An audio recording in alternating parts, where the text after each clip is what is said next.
Na Quran ay ginawa ng Allah na pinaka-himala na dala-dala ni Prophet Muhammad sallallahu alaihi wasallam.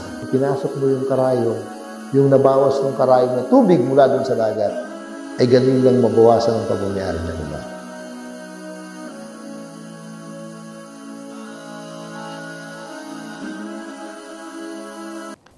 Bismillahirrahmanirrahim.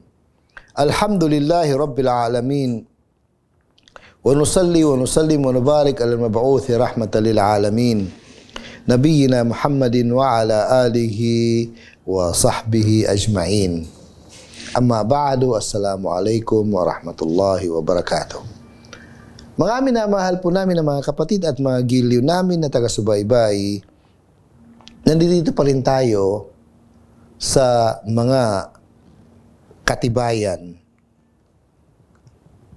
hinggil sa mga pangyari sa panahon ng mga propeta. Ngayon ay gagawin nating halimbawa yung naikwento natin kanina patungkol kay Moses. At lalong-lalo na yung kanyang pakipagharap sa Pero ng Egypt. Ay gagawin nating halimbawa kung ang kwento na ito ayon sa kung paano ikinuwento sa atin ng Allah sa pamamagitan ng banal na Quran. Na kung saan ang Allah subhanahu wa ta'ala inutusan niya si Moses at saka si Harun upang tumungo kay Firaun. Pumunta kay Firaun. At ganito ang sinabi ng Allah sa dalawa. Ayon sa Surah Asy-Syu'ara, Surah 26 ng banal na Quran, mula ayah 16 hanggang ayah 33. Ganito ang sinabi ng Allah, ba'da a'udhu billahi minasyaitanir rajim. Fa'tiya Fir'aun. Tumungo kayo kay Firaun. Faqula, at sabihin yung dalawa, Inna Rasulu Rabbil Alamin. Kami ay sugo na ipinadala ng Panginoon, Rab, tagapaglikha, nagmamayari ng sanglibutan. Sabihin kami, sugo ng Diyos. An arsil ma'ana bani Israel. Na kung saan ang kahiling-hilingan namin sa iyo ay pahintulutan mo na sumama sa amin ang mga angkan ng Israel. Alam natin na yung mga angkan ng Israel ay sila ay nag-migrate mula Jerusalem o mula Palestine punta sa Egypt. Allahu Akbar. Kaya, anong sabi ni Firaun dun sa dalawa at lalo-lalo na kay Moses? Qala alam nu rabbika fina walidan. Sabi niya, di ba inalagaan ka namin nung ikaw ay bata pa lang mula pagkasanggol? Kami nag-alaga sa'yo hanggat ngayon lumaki ka na. Ha? Walabitha fina min umrika sinin. At ikaw ay nanatili sa amin ng mahaba panahon sa buhay mo. Mahabang panahon sa buhay mo. Ibig sabihin, nakarating ka sa amin. Wa fa'alta fa'alataka allati fa'alt. At nangyari sa iyo yung ginawa mo. Ang tinutukoy na yung pagka nakapatay si Moses ng tao na hindi na sinadya. Wa anta minal kafirin. At sabi niya, ikaw ngayon ay kabilang dun sa mga tumatanggi sa mga kabutihan ng nagawa. Nakatulad ng kabutihan na nagawa namin sa iyo. Para bagang binaliwala mo yung mga kabutihan na nagawa namin sa iyo. Inaalagaan ka namin, lumaki ka, binihisa ka namin, lahat-lahat. Allahu Akbar. Anong sabi ni Musa alayhis salam? Qala fa'altuha idan wa ana minadh-dhalin. Sabi niya, oo nga, Inaamin ko, nagawa ko yun. Sa panahon na ako ay mangmang pa, ako ay ligaw pa. Ibig sabihin, yung nagawa ko, unang-una, hindi ko naman sinadya. Pangalawa, nagawa ko nung ako ay mangmang pa. Ako ay wala pa sa tamang kaalaman. Kaya dahil nun sabi niya sa nagawa kong yaon, fafarartu minkum lamma khiftukum.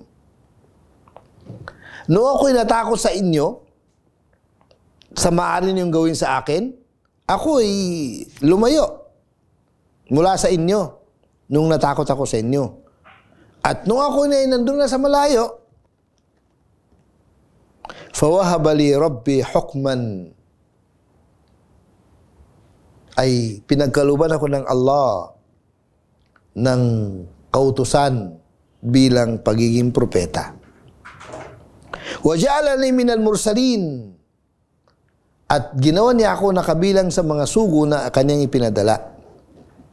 Ibig sabihin, ako'y nakagawa ng kasalanan dahil sa ako'y mangmang pa, pero nagbalik loob ako sa Allah at umalis ako sa inyo, pumunta ako sa malayo at doon sa lugar na kung saan doon ako nakarating. Habang ako ay pagkatapos ko magbalik loob sa Allah subhanahu wa ta'ala, ay ginawa niya ako na propeta. Ginawa niya ako nakabilang sa mga sugo. Allahu Akbar. Wa tilka ni'matun tamunnuha alayya an 'abbadta bani Israel. Sabi niya, yung panunumbat mo sa akin na kumbaga sa biyaya na sinusumbatan mo ako dahil sa ikaw ang nag-alaga sa akin, ikaw ang nagpalaki sa akin. Pero ang kapalit naman ay ginawa mong alipin ng mga angkan ng Israel. Ha? Oo nga, inalagaan mo ako na ako'y kabilang sa mga angkan ng Israel, pero inalipin mo naman ang mga angkan ng Israel. Allahu Akbar. Ibig sabihin, marunong mga tuwiran si Musa a.s. dahil binigyan ng Allah subhanahu wa ta'ala ng talino dahil siya ay propeta. Kala Firaun, baka sa kung tamaas ang temperatura ni Firaun, bumaba. Medyo nagpakumaba ng konti. Kala Firaun, ma rabbul alamin? Kung gayon, ay sino ba ang Rabbul Alamin? Bakit siya nagtatanong na gano'n tanong? Kasi siya, inaangkin ni Pero na Diyos din siya. Sabi niya, sino ba ang Rabbul Alamin? Panginoon ng sanglibutan. Paano mo nasasabi na siya ay pinadala ka ng Rabbul Alamin? Bakit? Baka sa hindi ka ba naniniwala sa akin? Samantalang alam naman ni Firaun na hindi sa Diyos. Anong sagot ni Musa a.s. ni Moses? Qala rabbus samawati wal ardi wa ma bainahuma in kuntum muqinin. Sabi na ang Rabbul Alamin, siya ang Rabb na tagapaglikha, nagmamay-ari ng mga kalangitan at ang kalupaan, at kung ano man ang nilalaman ng pagitan nito, in kuntum muqinin. Kung kayo ay nakakatiyak sa mga bagay na ito. Allahu Akbar. Qala liman hawlahu ala tastami'un? Sabi ni Firaun sa mga nakapalibot sa kanya, narinig ba ninyo? Narinig ba ninyo kung paano sumagot si Moses? Siyempre kasi yung sagot ni Moses ay pinapatama sa kanya. At dinagdagan ni Moses pa yung sagot niya. Qala rabbukum wa rabbu abaikum al-awwalin. Sabi ng tinutukoy ko na Rabbul Alamin, Panginoon ng sanglibutan, ay yung Panginoon niyo na lumikha sa inyo, kayo at ang inyong mga ninuno. Allahu Akbar. Rabbukum wa rabbu abaikum, lumikha sa inyo at lumikha na inyong mga abaikum al-awwalin, ang mga ninuno ninyo. Allahu Akbar. Kaya patuloy na nagpapaliwanag si Musa a.s. patungkol sa kung ano yung dala-dala niyang mensahe. Kala, anong sagot ni Firaun? inna rasulakum ladhi ursila ilaykum la majnun. Sabi ni Firaun sa kanyang sambayanan, ang sugo na nag-angkin ng sugo sa inyo, na ipinadala sa inyo, ay nasisiraan. Ang punto niya kasi, na nasisiraan dahil dun sa magaling sumagot si Moses ng divert na sagot, pero patama kay Firaun. Lalo-lalo na yung nung isinumbat ni Firaun ng pag-aalaga niya, pagpalaki niya kay Musa a.s., kay Moses, ang sagot naman ni Moses, sabi niya, oo nga, nag-isa lang ako na nagawa ni ng kabutihan. Pero yung buong angkan ng Israel sa Egypt ay inalipin naman ninyo. Yan yung sabi nila Majnun. Sabihin, hindi siya sumasagot ng diretso. Astaghfirullah. Kaya, lalagdagan na naman ang sagot ni Moses. Ka Rabbul Mashriqi wal Maghribi wa bainahuma in kuntum muqinin. Sabi na, ang Diyos na tinutukol ko yung Diyos ng Al-Mashriq, ng silangan, at ganoon din Diyos ng nagmamayari ng kanluran.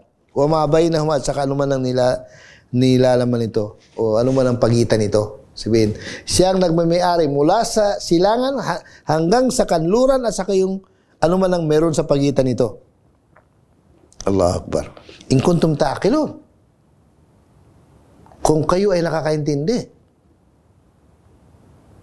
Allahu Akbar. Ito na nga, ano ang sagot ni Pero? Qala la in ittakhadta ilahan ghairi la aj'alannaka minal masjunin. Sabi niya, kung sasamba ka ng iba maliban sa akin, ay ikukulong ka namin ng habang buhay. Ibig sabihin, parurusahan ka namin kung sasamba ka ng iba. Nang maaaring parusang walang katapusan. Ngayon, sabi ni Musa a.s., Qala awalaw ji'tuka bi syai'in mubin. Sabi na, kahit magpakita ko sa iyo ng katibayan, na malinaw na katibayan, qala fa'ti bihi in kunta minas sadiqin. Sabi ni Firaun, ilabas mo yung dala-dala mo kung totoo ka sa iyong mga inaangkin. Allahu Akbar. Fa'alqa asahu fa'idha hiya thu'banun mubin. Nilabas niya, binitiwan niya ang kanyang tungkod at naging malinaw na malaking ahas. Wa naza'a yadahu fa idha hiya bayda'u lin-nadhirin. Pagkatapos, nilabas niya ang kanyang kamay mula sa kanyang kilikili at naging bayda'u lin-nadhirin, nagiging malinaw na maliwanag sa mga nakakita nito. Kaya ito yung napakagandang conversation, pag-uusap ni Pero ng Egypt at saka si Musa a.s. Makikita natin kung paano ang sagot o kung paano sumagot si Moses sa lahat ng tanong ni Firaun. Allahu Akbar. Allahu Akbar. Yun ang totoo. Yun ang totoo, mga kapatid. Na ganun ang mga tao na pinili ng Allah, bukod sa may dala-dala na silang himala, may pinahayag pa sa kanila na kasulatan mula sa Allah subhanahu wa ta'ala, ay ginabayan sila ng Allah kung paano sagutin ang katulad ng mga kalaban ng Islam na si Firaun, si Pero. Kaya, bukod sa napakagandang kwento mga kapatid, ng pakipag-usap ng isang dakilang sugo at propeta ng Allah sa isang matindi, mortal na kalaban ng Islam, na si Firaun, ang pero ng Egypt, ay malaking kapupulutan natin ng aral. Ang mga katulad nitong conversation na nangyari sa mga dakilang sugo na katulad ni Moses na nakipag-usap sa pero ng Egypt. Diyan lang muna kayo, pagpatuloy po natin.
Ang banal na Quran ay ginawa ng Allah na pinaka-himala na dala-dala ni Prophet Muhammad sallallahu alaihi wasallam. Ipinasok mo yung karayong, yung nabawas ng karayong na tubig mula dun sa dagat, ay ganun lang mabawasan ang pagmamayari ng iba.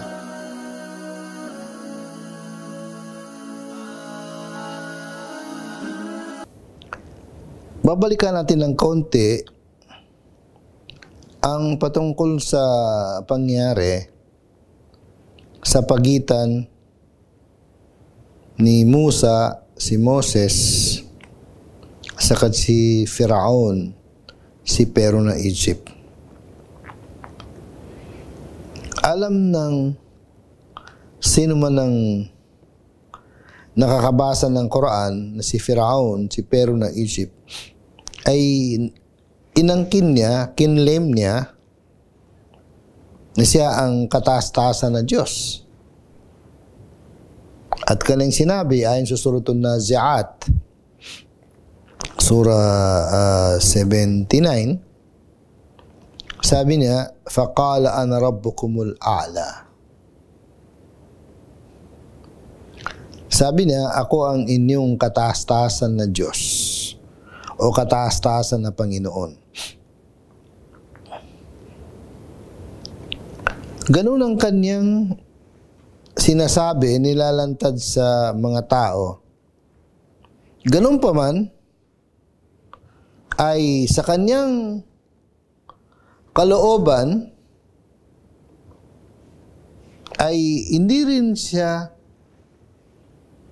naniniwala ng kumpleto na siya ay Diyos, kundi meron din siyang paniniwala na meron pang ibang Diyos na totoo maliban sa kanya. At mababasa natin ito sa Surat Yunus, Surah number 10, Aya 90, na kung saan patunay na kahit ganun lang kanyang sinasabi na inaangkin niya na siya ang kataas-taasan na Diyos, pero nung malulunod na siya sa dagat, sa Red Sea, ay lumabas yung katotohanan na naniwala rin siya na meron palang Diyos. Nung siya ay nasa bingit na ng kamatayan, nag-aagaw buhay na. Kaya mismo si Pero ng Egypt, na nag-aangkin na siya ang kataas-taasan na Diyos, ay naniwala rin na mayroong tunay na Diyos. Anong sabi niya dun sa surat Yunus? Ayon sa pagbanggit ng Allah subhanahu wa ta'ala, sabi niya, amantu annahu la ilaha illa alladhi amanat bihi banu Israel wa ana minal muslimin. Naniwala na ako na walang dapat sambahin kundi yung Panginoon na sinasamba ng mga angkan ng Israel. Naniwala na siya. Wa ana minal muslimin, at Muslim na ako ngayon. Kailan siya naniwala? Nung mamamatay na siya. Pero hindi na maging katanggap-tanggap yung kanyang pagbabalik loob sa Allah. Pero ang pinatunayan lang nung pangyari na siya naniniwala na ang tunay na Diyos, yung Diyos na mga angkan ng Israel. O yung sinasamba ng mga angkan ng Israel, ang tunay na Diyos. Kaso nga lang, yung kanyang pagdeklara at pag-amin ay wala nang saysay. Kaya yung mga yung mga tao nakapalibot sa kanya, ganito naman ang nabanggit sa Suratul Naml. Surah 27. Ang banal ng Quran, ayah 14. Sabi ng Allah subhanahu wa ta'ala patungkol sa kanila, wajahadu biha. Tinanggihan nila yung paanyaya ni Musa alayhisalam tungo sa pagsamba sa nag-iisang Diyos. Wajahadu biha wastayqanatha anfusuhum. Subalit tiyak sila sa kanilang mga sarili na tama si Moses. Kaso nga lang yun ay dahil sa kanilang, bakit tinanggihan nila? Zulman wa uluwa. Zulman, paggalipos tao,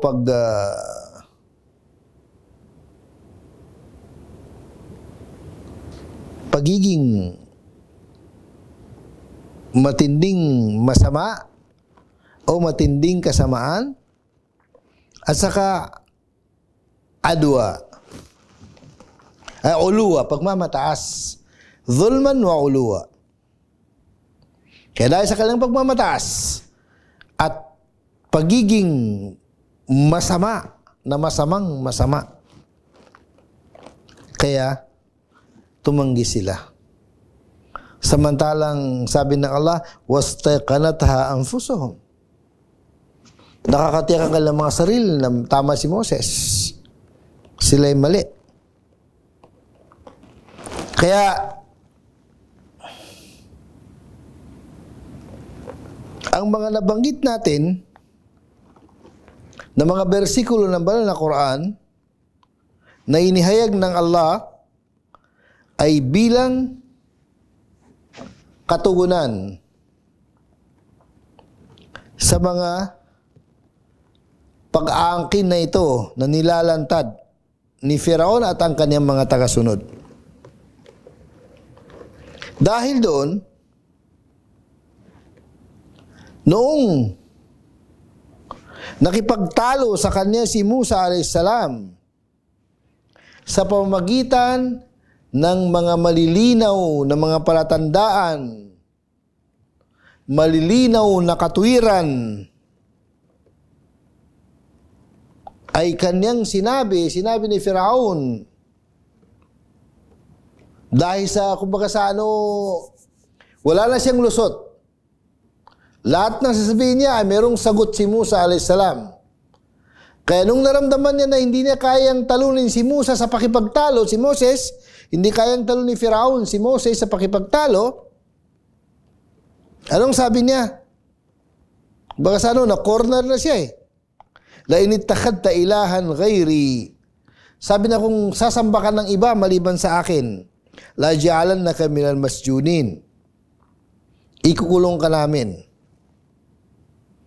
ng mahabang walang katapusan na pagkukulong.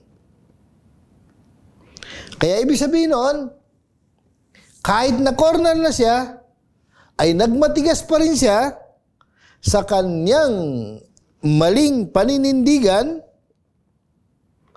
kaya wala nang atrasan si Moses kasi ayaw na talaga maniwala. Wala na magawa si Moses kundi ipakita niya yung mga dakilang katibayan.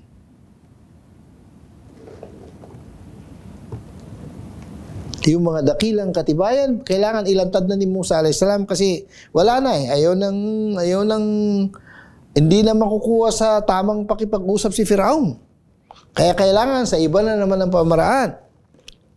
Kaya dahil doon, pinakita ni Musa a.s. ang kanyang tungkod na naging dambuhalang ahas at ganun din ang kanyang kamay. Pagkatapos niyang ilagay sa ilalim ng kanyang kilikili, ay magiging maputing-maputi na maliwanag na parang napakaliwanag na ilaw.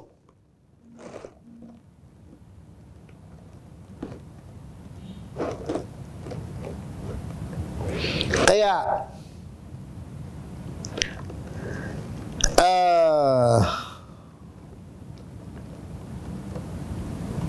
patunay na yung mga pakipagtalo ni Musa a.s. kung tutuusin, sapat na. Pero kailangan pa niya ng mas malinaw na katibayan para wala nang, kumbaga kung siya ikinorner ni Firaun, si Pero, sa kanyang mga katanungan, kahit ito ay nasasagot ni Musa a.s. na kung kaya kailangan na ilabas ni Musa ang kanyang huling baraha, kumbaga. Siyempre kailangan ipakita nila ang kanyang matinding katibayan. Kaya nung sinabi ni Firaun, nasabi niya kung hindi ka titigil, kasi na-corner na siya eh. Ay kukulong ka namin ng mahabang pagkakulong o maaaring walang katapusan ng pagkakulong. Kaya sabi ni Musa a.s. dahil hindi siya makuha sa tamang pakipag-usap, tamang sagot, kailangan niya ilitaw ang mas malinaw na katibayan sa kanyang mga sinasabi. Yun na nga yung himala. Kaya sabi niya, Kala walau ji'tuka bi syai'in mubin. Kahit sabi ni Musa a.s. magpakita pa ako ng isang bagay na malinaw na katibayan.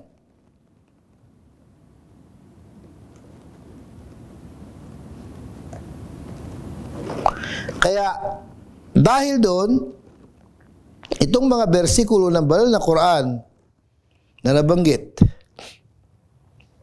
pareho rin sa Suratul Syu'ara, sa Suratul Naml,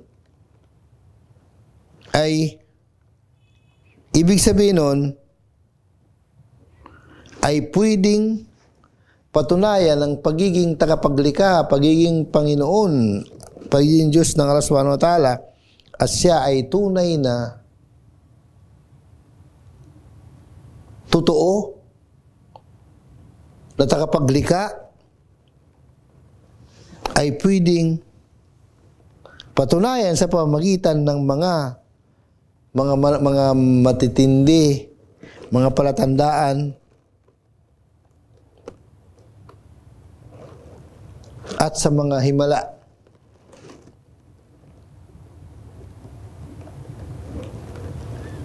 At kahit ang kausap ay hindi naniniwala sa pagiging Panginoon ng Allah Subhanahu wa Ta'ala,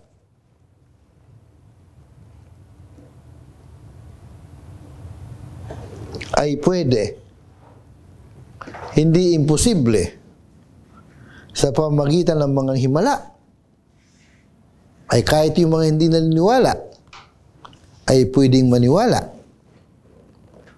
Katulad nung katapusan ng kwento, yung dun talaga matindi na yung pangyari sa pakipagharap ni Musa a.s. sa kay Firaun, ay nung nagkaroon na ng paligsahan,